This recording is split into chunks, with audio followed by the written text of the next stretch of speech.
জ্বালাই না তাড়াতাড়ি। এরপরে দেখছি আপনার যেই অবস্থা, আপনার কবর একটু কষ্টের মধ্যে আছে। আমরা যেন তাড়াতাড়ি আপনার এই ব্যবস্থা করি, কাজটা করি। আমার ভাইও দেখছে, আমার বোনেরও দেখছে। এই জন্য আসসালামু আলাইকুম দর্শক, স্বাগত জানাচ্ছি সিপিএন টিভির পক্ষ থেকে।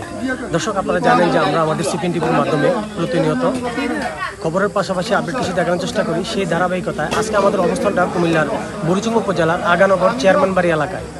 আপনারা আমার পিছনে অনেক লোক দেখতে পাচ্ছেন এবং ইতিমধ্যেই আপনারা হয়তো ক্যাপশন থেকে বুঝেছেন যে আমরা অবস্থান করছি আগানগর একটি কবরস্থানে, যেখানে শায়িত করা হয়েছিল গত 4 মাস 2 দিন আগে আব্দুল গফুর নামের একজন হাজী সাহেবকে, যিনি তার ব্যক্তিগত জীবনে শাহপুর দরবার শরীফের মুরিদ ছিলেন এবং শাহপুর দরবার শরীফে উনি দীর্ঘ অনেক খাদেম হিসেবে দায়িত্ব পালন করেছেন এবং শাহপুর দরবার শরীফের অনেকগুলো মাহফিলের আখিরি মুনাজাত পরিচালনা করেছেন। উনি ওনার ব্যক্তিগত জীবনে 10-12-এরও বেশি বড় হজ করার সৌভাগ্য উনি পেয়েছেন।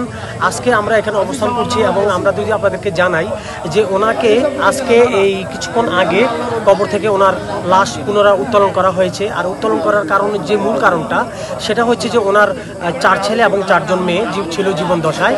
উনি 100 বছরেরও বেশি এবং আজকে 4 মাস 2 দিন পর ওনার মরদেহটা আবার উত্তোলন করা হচ্ছে। তার উত্তোলন করার কারণটা হচ্ছে ওনার ছেলেদেরকে স্বপ্নে দেখিয়েছে যে ওনার কবরটা ভেঙে গেছে এবং ওনার কবরে যেন একটু আগরবাতি মোমবাতি জ্বালানো হয় এবং ওনার জন্য যাতে একটু দোয়া করা হয়। ওনার কবরটা ভেঙে গেছে, সেই লক্ষ্যে কিন্তু ওনার ছেলেরা এখানে এসে আজকে কবর উত্তোলন করে এবং কবর নতুন করে মেরামত করতে গিয়ে ওনার লাশটা দেখতে পায়। এবং গত 4 মাস 2 দিন আগে যেভাবে ওনাকে শায়িত করা হয়েছিল ঠিক সেভাবেই অক্ষত অবস্থা পাওয়া গিয়েছে। দর্শক, আপনারা আমাদের সঙ্গে থাকুন, আমরা আমাদের সিপিএন টিভির মাধ্যমে আপনাদেরকে পুরো বিস্তারিত দেখাচ্ছি। ধন্যবাদ।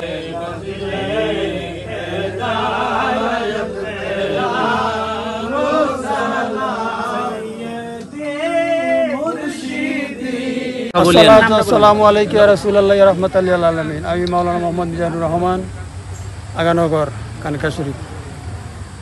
ইনশাআল্লাহ আপনারা এখানে যারা উপস্থিত হয়েছেন প্রত্যেককে আমার আন্তরিক সালাম। আসসালামু আলাইকুম ওয়া রাহমাতুল্লাহি ওয়া বারাকাতুহু। ওয়া আলাইকুম আসসালাম। আমার আব্বা আলহাজ মোহাম্মদ আব্দুল গফুর আল কাদরি সাহেব, তিনি আল্লাহর রহমতে 2017 সালের শেষ পর্যন্ত 10 বার ইনশাআল্লাহ হজ পালন করেছেন। আলহামদুলিল্লাহ। আল্লাহর হাবিব নুরানি কত মুবারক হাজিরি দিয়েছেন। তারপরে তিনি আমাদের মুর্শিদ কেবলা গাউসুজ্জামান আল হযরত বাগদাদি বাবা কেবলা রাদিয়াল্লাহু তাআলা আনহুর সাথে সফর সঙ্গী হয়ে গাউসবাগের দরবারে পবিত্র ইরাকে, গাউসবাগের দরবার সহ ও ইরাকে কারবালা শরীফ সহ সুহাদার কারবালা অনেক মাজার শরীফ, কারবালার ইরাকের মধ্যে অনেক মাজার শরীফে আল্লাহ বাগদাদি বাবা কেবলার সফর সঙ্গী হয়ে ইনশাআল্লাহ তিনি জিয়ারত করেছেন। আজীবন আহলে সুন্নাত ওয়াল জামাতের জন্য বুড়িচং উপজেলার সভাপতি হিসাবে লোকজন আছে, ওনারাই দায়িত্ব আব্বাকে দিয়েছে, এই সম্মান দান করেছে। তারপর আব্বা শাহপুর দরবার শরীফের আমাদের গাছুজ্জামান আলহাজ শেখ শাহ সুফি সৈয়দ আব্দুল সুবহান আলমকি আমাদের দাদা মুর্শিদ কেবলার মুরিদ ছিলেন। তারপরে গাছুজ্জামান আরহত বাগদাদি বাবা কেবলা মুরিদ ছিলেন। আলহামদুলিল্লাহ। তারপরে গাছুজ্জামান আরহত বাগদাদি বাবা কেবলার বাহ্যিক বেসাল মুবারকের পর দরবার শরীফে যে উরুস মাহফিল হয়, বিভিন্ন মাহফিল হয়েছে, সেই মাহফিলের আমাদের বর্তমান সাজদা হুজুর কেবলার নির্দেশ ক্রমে আব্বা ওই সমস্ত মাহফিলের মুনাজাত পরিচালনা করেছেন, আখিরি মুনাজাত পরিচালনা করেছেন। আব্বা সারা জীবন এই বিছানায় অসুস্থ অবস্থা থেকেও আঞ্জাম দিয়ে গেছেন, আমাদেরকে দিক নির্দেশনা দিয়ে গেছেন। তারপর আব্বা ইন্তেকাল করলেন 22শে রজব। আজ পর্যন্ত 122 দিন হয়েছে, 4 মাস 2 দিন হয়েছে। আব্বাকে আমরা ইনশাল্লাহ এখানে সমাহিত করেছি। আব্বার জানাজার নামাজে আমাদের মুর্শিদ কেবলা ইনশাল্লাহ জানাজার নামাজের ইমামতি করেছেন। অনেক লোকে ঢুকালে হয়েছে, ইনশাল্লাহ এখানে জায়গাও হয় নাই।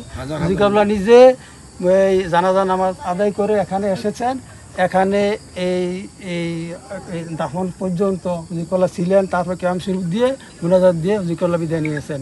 তারপরে যেই আজকে যে ঘটনা ঘটলো এখানে, আমরা এমনটা জানতাম না, কিন্তু আমার মনে মনে ছিল আমার আব্বা যেই কর্ম করে কাটিয়ে গেছে, সুনিয়াতের জন্য নবী প্রেমে অলি প্রেমে জীবন কুরবান করে দিয়ে গেছে, ধন সম্পদ বিলীন করে দিয়ে গেছে। আমার দৃঢ় বিশ্বাস ছিল যে আমার আব্বাকে আমরা অক্ষত অবস্থায় পেয়ে যাব। তারপরও সচক্ষতা দেখা নাই, আমাদের বিশ্বাস। তারপরে যেটা আজকে কেন এমন করা হলো যে এই আমরা এই মাটি অনেক এই দুর্বল, কিছুদিন আগে অনেক বৃষ্টি হয়েছে, তারপর কিছুদিন আগে আমরা এখানে আব্বা জিয়ারতে আসছিলাম জুমার দিন, ওনারা সব আসছিলেন মিলা শরীফাইরা জিয়ারতে আসছি, আইসা দেখি আবার এই মাজার শরীফের একটা রেক্সিন দেওয়া ছিল, এই রেক্সিনটা ওখানে নাই। তারপরে এই রেক্সিনটা এখানে কে বইটা সুন্দর করে রাখছে, এইভাবে রাখা হয়েছে। এরপর কিছুদিন আগে হঠাৎ করে ঝড় বৃষ্টি তুফান আরম্ভ হইল, বৃষ্টিতে এই মাটিগুলো নিচের দিকে দেবে গেছে। এরপর আমরা আইসা দেখলাম, এরপর মাটিগুলো নিচের দিকে নেমে গেছে, আবার এই মাসির কবর নিচের দিকে পড়ে গেছে। এই রেক্সিন যে এক ঘুরে আসছি, রেক্সিন নিচের দিকে, রেক্সিনের ভিতরে অনেক পানি দেখা যাচ্ছে। আমি কি আব্বা তো কষ্ট পাইতেছি, কী করে আমরা। তারপরে আমরা এই আমাদের পীর মুর্শিদ কেবলাকে আমরা জানাইছি। আবার আমি নিজে স্বপ্ন দেখছি, আমার ভাইয়েরা বোনেরা অনেক স্বপ্ন দেখছে, এই দেখছে অনেক কিছু আমাদেরকে বলতে আছে। তারপরে হুজিকল্লা জানানো হয়েছে বাবুদান আমাদের আব্বার মামা সেই অবস্থা, তখন হুজিকল্লা তো মক্কা শরীফ অবস্থা আছেন, তখন হুজিকা বলছে মামা কবর তাড়াতাড়ি ফাঁকা করেন, টাইলস করেন। আমরা তো দরবার শরীফ হুজিকল্লা নিজস্ব আমরা অতি দ্রুত হয়েছে। তারপরে আজকে আইসা আমরা ভিতরে আমরা নেবো না, এদেরকে এই দুপুর থেকে দূরে সরাইছি, আমরা দেখি কি অবস্থা আছে। তারপরে আমরা বাইরে নামছি, আমার ভগ্নিপতি আছে আর আরেকজন আছে, এদেরকে নিয়ে আমরা নামিয়ে আমরা কাজ শুরু করেছি। তো যেহেতু এই মেঘ বৃষ্টি পড়েছে, উপর থেকে পানি গেছে নিচের দিকে, আমরা চাকার মতো অনেক মাটি উঠাইছি। উঠাইয়া যেভাবে আব্বাকে দেখতে পেলাম, আব্বা এই প্রথম এই রেক্সিনটা উঠাইছি, রেক্সিনের উপরে কিছু মাটি আসছিল, রেক্সিন উঠাইছি। এরপর সাটাইটা উঠাইছি, সাটাইটা উঠাইয়া ওই আব্বার এই মাথা মুবারের কাছ দিয়ে বাঁশ উঠানো আরম্ভ করছি।